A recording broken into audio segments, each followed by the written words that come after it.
In this video, I want to go through with you some basic mark making techniques using just fine liner pens. So the two different fine liner pens I have that I recommend are, firstly, this one, which is called Touch Cool. So these are made in China and they can be found on Amazon. They are relatively inexpensive, so for the pack, roughly about £7. But if you look it up on Amazon, you'll be able to find it. But they're in the pack. You've got a range of different nibs, going from 0.03 right the way through to a 1. So the 1, the 2, and the 3 are slightly different nibs, in that they are, let me just show you, more like a felt tip pen. This one is 0.8, which is what the other smaller nibs are like.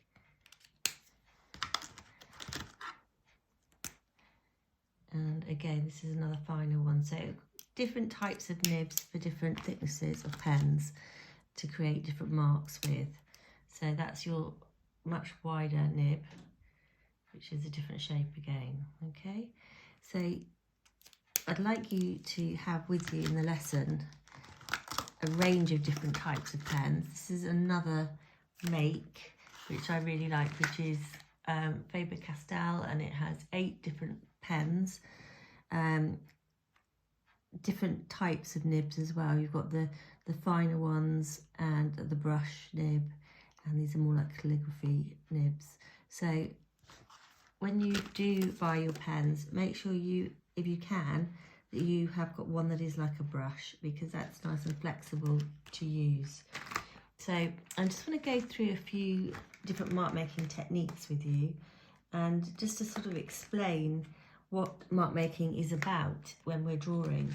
So the first thing I want you to think about is line. So what sort of lines are you going to make with your pen? Now, as far as tonal work comes, we've got very sort of controlled lines, which is hatching, which is various sort of thicknesses. It can be depending on your pen, and but various spacings as well, so you can space them closer together. So the other thing that you can think about as well is practicing your mark making skills before you come to the lesson, so that you are familiar with your pens and the different types of marks that you can make.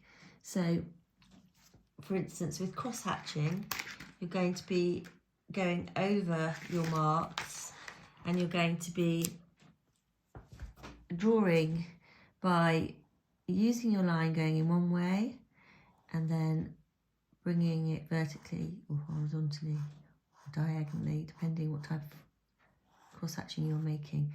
Now the spacing as well is really important. So if you want to go up closer, finer, you're going to get denser, darker tones. If you want to have lighter tones, then you will be spacing your lines further apart. You also can think about doing curved cross hatching, so that your lines don't have to be straight. And depending on the type of object that you're going to be drawing, because we're looking at natural forms, you might, for instance, if you were drawing a flower like this, want to use more curved marks. Or for instance, this form here, which is not a flat shape, it has got a curve to it. So therefore your lines describing the object will have a curve to them. Again, depending on how dark your shadows are, you'll go closer or further apart. Thicker lines as well, you can also vary the pressure of your lines, from starting with quite a thick mark and then going finer as you move the pen away. Okay, so have an experimentation with your mark making. I'm going to show you a few more different techniques that you can do. So there's nothing to stop you actually using shapes and patterns as a way of mark making, or using more informal patterns, which are sort of like basic shapes and forms, like these ones or these ones, or even scribbling as a means to show your marks. I'd also recommend you have a go at practicing some stippling. So stippling is literally just making marks using your pen, using dots, and how you space your dots again is going to show different types of form. So if it's all evenly spaced, you're going to get a very sort of even tone. If you put your dots, place your dots closer together, you're going to get a darker, denser mark making and tonal value. The other technique, which is quite nice, is spattering, where you're literally just flicking the paint using an old toothbrush or something like that. So other exercises to try is maybe drawing out some boxes, and in those boxes actually just practicing drawing your straight lines, horizontal, vertical, diagonally, curved, different thicknesses, wavy, and really see how you can control them. Or also another nice technique is to take a black and white image from a magazine or newspaper, just cut out a section of it and then try and recreate it tonally using your mark making skills. So that's a really good exercise to do.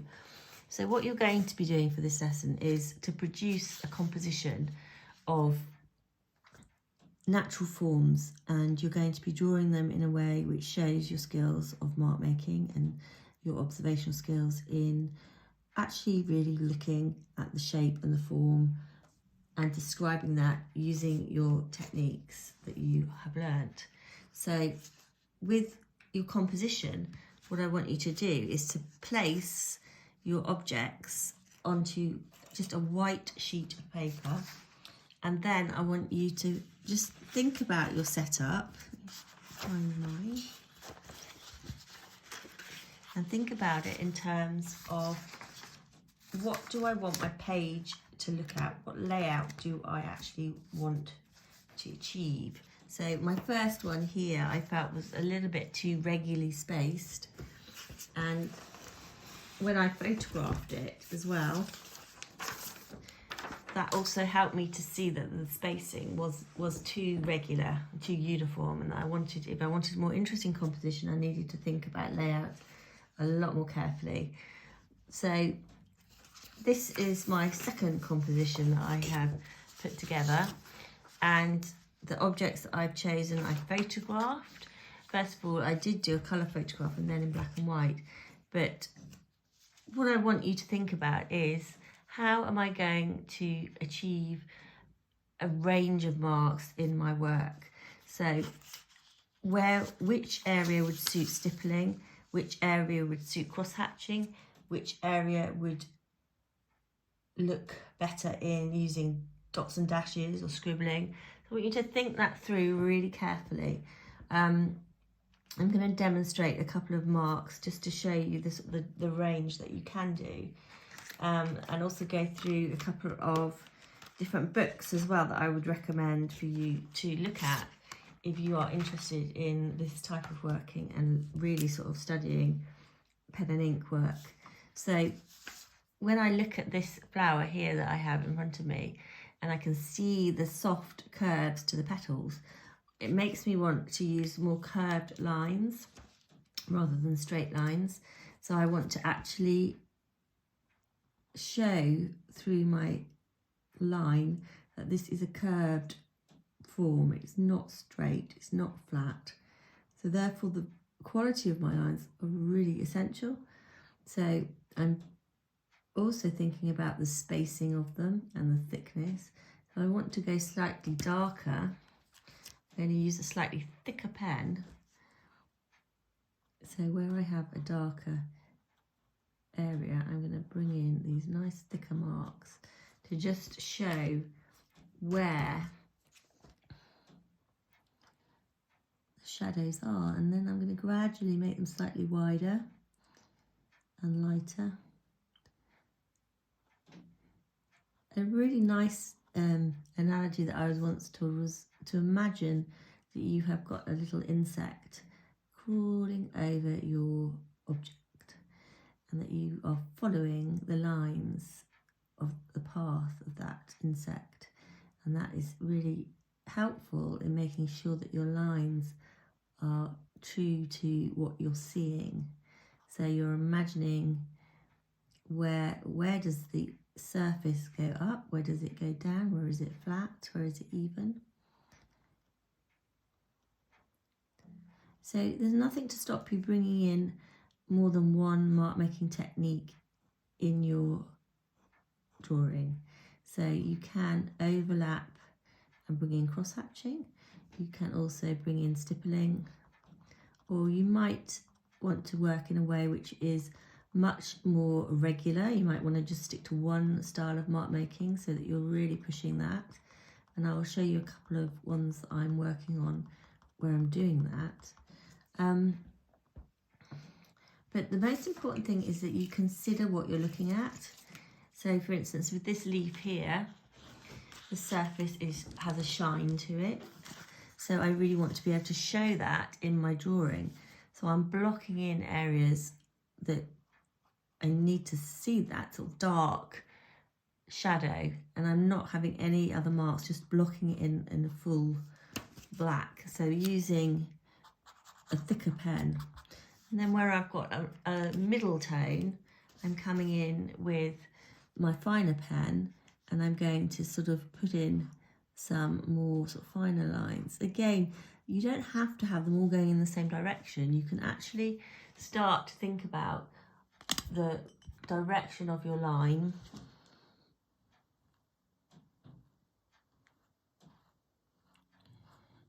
and again thinking about your quality of your surface. For instance, these round berries here, I really want to aim to show that they're spherical. So by using, again, some quite sort of solid areas of mark making, plus bringing in the stippling where I've got very sort of flat, even areas, and curved contour lines where I've got the curved surface of the object. This one here, this leaf here, when you look closely, has got multiple veins in it. So I'm building this up gradually with all those veins being put in.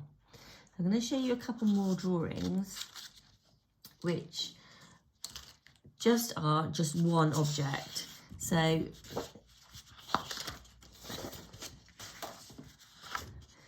for instance, this one of the beetle, I'm pretty much just focusing on this using stippling, and where the surface of the beetle is slightly curved, I'm putting in different densities of stippling. So I want to widen the stippling where there's more light hitting the surface. Where there's more dark shadow, I'm putting in much darker tonal work. This one here is of a sycamore tree seed, sycamore seed, and again I'm thinking about mixing my mark making in this one a lot more. I'm thinking about what sort of marks can I make and how can I combine them. This exercise that I did was really useful in getting me thinking about how many different marks I can make. So I just basically filled up the whole of this geometric shape with different types of marks, so pushing myself to think about what can I do that's different. So I'm going to show you a couple of books now that I would recommend, or just for you to sort of see the range of techniques and different types of work produced in pen and ink. So this book is called the Pen and Ink book. So it is predominantly showing different mark making. So this is the cross hatching technique, and it's very, very densely done of a landscape. And just quickly go through a few more with you. It's a very good book in that it does give you exercises to do as well. So it's not just images of different drawings, but they're, for instance, this one of the pigs, you can see there's a lot of stippling and just dashes and a lot more sort of finer detail.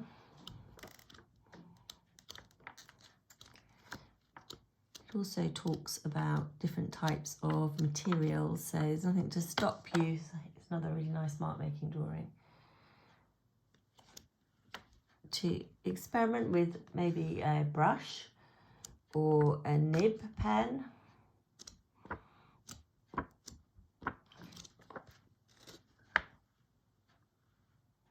The artist that I really would like you to be aware of, and basically is someone who I was introduced to when I was looking at botanical art, Sarah Moorish, and her book Natural History Illustration in Pen and Ink is really thorough.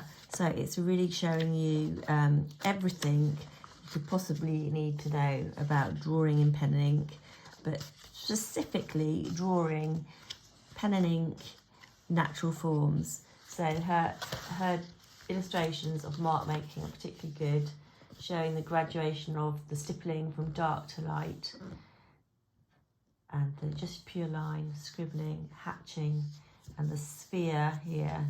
She's used that as a demonstration to show how effective stippling can be to make something look curved. So I really recommend this book.